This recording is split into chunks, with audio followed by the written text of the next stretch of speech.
ક્વચિત બિલ્વેહી, બિલીના બિલા હોય ને એ બિલા લઈને આમ ઉલાડે અને પછી હાથમાં લાકડી લઈને મારે.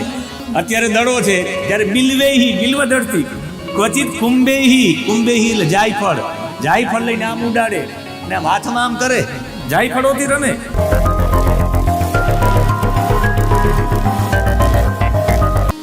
ભગવાને બધા એના મિત્રોને બોલાવ્યા, મિત્રોને બોલાવીને 11મા શ્લોકનું છેલ્લું પદ, ઈડી રે કૃષ્ણ રામો ચ નટા એવ નટમ નૃપ. ભગવાને બધાને રમવા માટે શરૂઆત કરી. પેલી શું રમત રમી? 12મા શ્લોકનું પહેલું પદ, બ્રાહ્મણેહી.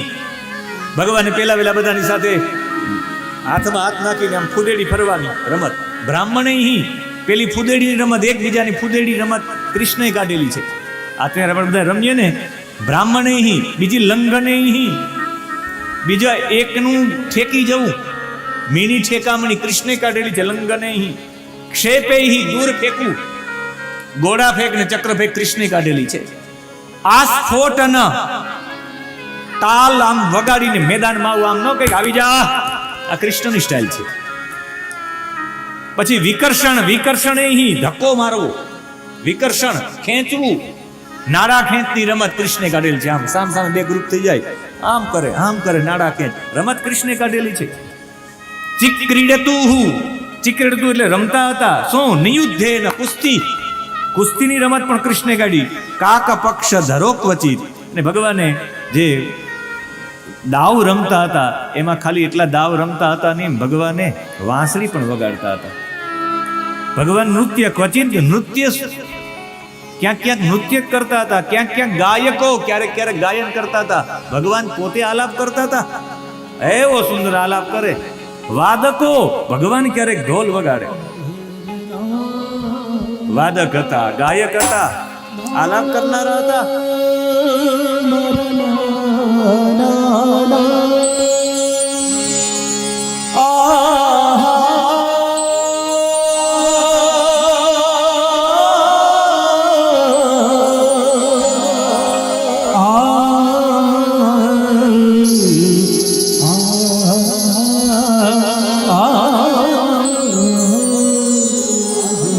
ખાલી પોતે વગાડતા ને ક્યારેક કોઈ બીજા ગાય. જેમ આલાપ કર્યો તો કૃષ્ણ શું કરતા? 13મા શ્લોકનું છેલ્લું પદ, સમશમ સતુર મહારાજ સાધ્વી સાધ્વી સાધુ સાધુ હિતિવાદીનો. સાધો સાધો, કોઈ આલાપ સારો કરે તો કૃષ્ણ ને બલરામ તાલી પાડીને વધાવતા, સાધો સાધો. આપણે પણ આલાપમાં બાપુને વધાવી લઈએ, સાધો સાધો, એવા ભાવ સાથે આલાપ કરતા હતા. જે આલાપ કરે એને પણ સાધો સાધો, સાધુ છે. ભગવાન તાલી પાડીને પ્રશંસા કરતા. વાદીનો, બે ભાઈઓ એવા ભગવાન રાજી થાય. કોઈ વગાડે સારું, ગાય તો ભગવાન એની પ્રશંસા કરે. ક્વચિત બિલ્વેહી, બિલીના બિલા હોય ને એ બિલા લઈને આમ ઉલાડે અને પછી હાથમાં લાકડી લઈને મારે. અત્યારે દડો છે ત્યારે બિલ્વેહી બિલ્વદળથી, ક્વચિત કુંભેહી, કુંભેહી એટલે જાયફળ, જાયફળ લઈને આમ ઉડાડે અને આમ હાથમાં આમ કરે, જાયફળોથી રમે. અને એનાથી પણ ચ અમલક મૃષ્ટિ બિહી, ખાલી એમ નહીં, આમડાઓ આમ ઊંચા ઉડાડ્યા, પકડે મુખમાં, એવી રમત રમતા હતા. 14મો શ્લોક, અસ્પૃશ્ય નેત્ર બંધ, અડાવીને આંખ બંધ કરે. ભાઈ તુમ કહા હો, રાષ્ટ્રીય સ્વયંસેવક સંઘની રમત, પ્રિય રમત RSS ની. એક બધા લોકો આંખ બંધ કરી, આખું એક ગોળ રાઉન્ડ હોય, ગોળ રાઉન્ડ બધાને આંખ બંધ કરી જવાની. અને આંખ બંધ કરી જાય પછી એક ઉપર દાવું હોય, એ બોલે ભાઈ તુમ કહા હો, આંખ બંધ કરીને. ઓલો બોલે ભાઈ મેં યહાં હું, એને શોધવા જવાનો અવાજ ઉપર. ભાઈ તુમ કહા હો, કે ભાઈ મેં યહાં હું, ત્યાં એને ખોડવા જાય, શોધવા જાય. આ રમત કૃષ્ણએ અસ્પૃશ્ય નેત્ર બંધ, ભગવાન આંખ બંધ કરીને રમત. આ રમત એને કાઢી હતી. ક્વચિન મૃગખ ગેહયા, મૃગખગ ઈહયા, ઈહયા એટલે ચેષ્ટા. એ મૃગ જેવી અને ખગ જેવી, પક્ષી જેવી, હરણ જેવી, હરણ બને, ક્યારેક પક્ષીની જેમ ઉડે, એવી ચેષ્ટાઓ કૃષ્ણ કરે. ક્વચિત ચ દર્દુર અપલાવેહી, દર્દુર એટલે ડેટકો, કોઈ ડેટકાની જેમ કૂદકા લગાવે. આપણે વાત કરીએ આગળ, લાંબો કૂદકો કોણ લગાવે? ડેટકો આમ ઉડીને લાંબો, એવા કૂદકા લગાવે, એની હરીફાઈ કરાવે. એનાથી આગળ આપલવે હી કૂદકા લગાવે. કેટલો આમ અમે બેટ દ્વારિકામાં અમે ભણતા ત્યારે અહીં તમારા કચ્છના ભણતા શ્યામ મહારાજ ને બધા ભણતા, અમે ડેરી લગાવતા. આર્યા પુનિત મહારાજ પણ લગાવી ને ડેરી. તમે પણ કૂવો હોય, કૂવામાં પાણી ભરેલું હોય અને પાણી ભરેલું એટલે ઉપરથી કૂવાની ઉપર ચડી જાય બધા વિદ્યાર્થી, એમાં કૂદકો મારે ને એ કૂદકો મારે જેટલો ઊંચો કૂદકો મારે ને આમ પગ બેવડાવડ મારે પાણી કેટલું ઊંચું ઉડે, સૌથી જે ઊંચી પાણીનો આમ પડે ને ઊંચો જાય એ સૌથી વિજેતા. એમ કનૈયો પણ કરતો આવું. અપલાવે વિવિધ રૂપ હાસકે, દરેક હસવાની રીત. અત્યારે આ લાફિંગ ક્લબો ચાલે છે ને, લાફિંગ ક્લબો ચાલુ કરનારા કૃષ્ણ, એના માટે કહ્યું છે વિવિધ રૂપ હાસકે, બધાને હસાવવાની અનંત પદ્ધતિ, બધાને હસાવે. તમારા હમીરસર તળાવ પાસે જે ઓલું છે એમાં એક બગીચો છે, સવારમાં 5-7 બેનો મોટા મોટા અવાજે કરતા હોય, ત્યારે મને એવું લાગે કનૈયા ભુજ સુધી પહોંચી ગયા તમે. વિવિધ રૂપ હાસકે ક્વચિત સ્પંદન ઉલી કયા, ઝૂલાની રમત ભગવાન આમ કરીને સ્પંદનો ઉભા કરે, આમ ઝૂલાવે બધાને. કરહિચિત નૃપચેષ્ટયા, મને કોઈ કહ્યું હતું કે તમે ઓલી વાત કરો છો મહાદેવભાઈ કે રાજા અને પ્રજાની રમત કૃષ્ણે ચાલુ કરી, એ ક્યાં લખ્યું છે? ભાગવતજીમાં છે. આ લ્યો 15મા શ્લોકનું છેલ્લું પદ. કરહિચિત નૃપચેષ્ટયા, નૃપ એટલે રાજા, રાજા જેવી ચેષ્ટા કરે, રાજા બને, સામે પ્રધાન બને, વજીર બને. આ કૃષ્ણે આપણે રાજા અને પ્રધાનની રમત બાળકો રમે ને, આ રમત કાઢનારા કૃષ્ણ છે. એવમ તવ લોક સિદ્ધાભિ, એવા ભગવાને અનેક રમતો કાઢી છે. અને એ રમત રમતા હતા, ભગવાને કહ્યું ચાલો એક રમત આપણે આરંભ કરી. ભગવાન જોઈ ગયા પ્રલંબાસુરને, ઓલો આવ્યો તો અહંકાર પોતાના જેવો બનીને. પ્રકર્ષેણ લંબશ્ચ, 17મા શ્લોકનું છેલ્લું પદ. ગોપરૂપી પ્રલંબ અગાધ સુર તદ જીત ઈર્ષયા. જોવા માટે જઈએ તો કૃષ્ણએ વિચાર લીધું કે આ મારા જેવો જ થઈને આવ્યો છે, એ મિત્ર બનીને આવ્યો છે, તો ભગવાન તો સર્વજ્ઞ હતા. ભગવાને કહ્યું કે આપણે એક રમત રમીએ નવી. કે શું? કે ગ્રુપમાં રમત રમીએ.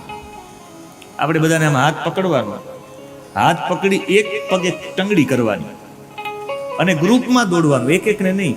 જે વૃક્ષને અડી લે, ક્યાં વૃક્ષને? તો એમાં લખેલું છે ભાંડીરમ 22મા શ્લોકનું છેલ્લું પદ. ભાંડી રકમ નામ વટમ જગમુ કૃષ્ણ પુરોગમાહ. ભાંડીર વનમાં વડ પાસે પહોંચ્યા. આર્યો વડલો, ભાંડીર વનમાં કહ્યું. એ વડલાને જે પેલા સ્પર્શ કરી લે એ ગ્રુપ જીતી ગયું, અને જે સ્પર્શ ન કરી શકે એ હારી ગયું.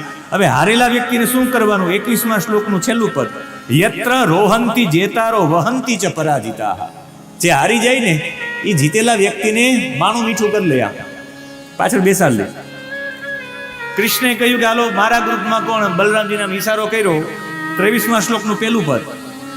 રામ સંઘટિનો યરહિ શ્રીદામ વૃષભાદય. રામ એટલે બલરામજી, સંગઠિન એટલે એ ગ્રુપના વડા બન્યા, એક દળ બનાવ્યું. સંગઠિન એટલે બળ, દળ એટલે ગ્રુપ. યરહિ શ્રીદામાને કીધું મારા ગ્રુપમાં આવી જા. અને વૃષભને કહ્યું કે તું મારા ગ્રુપમાં આવી જા. એટલે હતા 6 જ લોકો ત્યાં, ઓલા બીજા બધા બીજી રીતે રમતા હતા. આ લોકોએ ઓલા ભાંડીર વનમાં વડલો જોઈને રમત ચાલુ કરી. હવે 6 લોકોમાં એક હતો પ્રલંબાસુર, એક હતા ભદ્રસેન, એક હતા કૃષ્ણ, એક હતા શ્રીદામા, એક હતા બલરામજી ને એક વૃષભ. હવે બલરામજીએ પોતાના ગ્રુપમાં શ્રીદામાને અને વૃષભને લઈ લીધા હોય તો બાકી કોણ રહી? ઓલો પ્રલંબાસુર બાકી રહી ને ભદ્રસેન બાકી રહી. કૃષ્ણ કાલો આ મારા ગ્રુપમાં, અને ટંગડી કરી હાલો 1, 2 અને 3 દોડ્યા. કૃષ્ણએ આમ પકડી રાખે, દોડવાનું છે, કૃષ્ણ હારી ગયા. આખું ગ્રુપ હારી ગયું. હારી ગયા એટલે કૃષ્ણએ સૌથી પહેલા દોડી અને શ્રીદામાને માણાની ચાપ લઈ લીધા. એના ખંભા પર શ્રીદામા આવ્યા. આ તરફ ભદ્રસેને વૃષભને લઈ લીધા. 24મો શ્લોક. આ ખાલી હું આમાં વાતો કરું એમ નહીં, ભાગવતજીમાં છે 24મો શ્લોક. ઉવાહ કૃષ્ણ ભગવાન શ્રીદામાનમ પરાજિત. ભગવાને ભગવાન તત્કાલ શ્રીદામાને હારી ગયા હતા, ખંભા પર બેસા લીધું. વૃષભમ ભદ્રસેનસ્તુ, વૃષભે ભદ્રસેનને લઈ લીધા. અને પ્રલંબો રોહિણી સુતમ, પ્રલંબાસુરે બલરામજીને લીધા. ભગવાને કહ્યું કે આ જ છે અહંકારને અહંકાર જ મારી શકે. સંકર્ષણ છે આ. તમારા જીવનનો તામસી અહંકાર તમારે મારવો હોય, રાજસી અહંકાર મારવો હોય તો સાત્વિક અહંકાર મારી શકે. વયમ અમૃતસ્ય પુત્રઃ સાત્વિક અહંકાર છે. અહમ બ્રહ્માસ્મિ સાત્વિક અહંકાર છે. હું ભગવાનનો ભક્ત છું સાત્વિક અહંકાર છે. હું રામચરિત માનસના પાઠ કરવા વાળો છું સાત્વિક અહંકાર છે. હું ગીતાજીના પાઠ કરનારો છું સાત્વિક અહંકાર છે.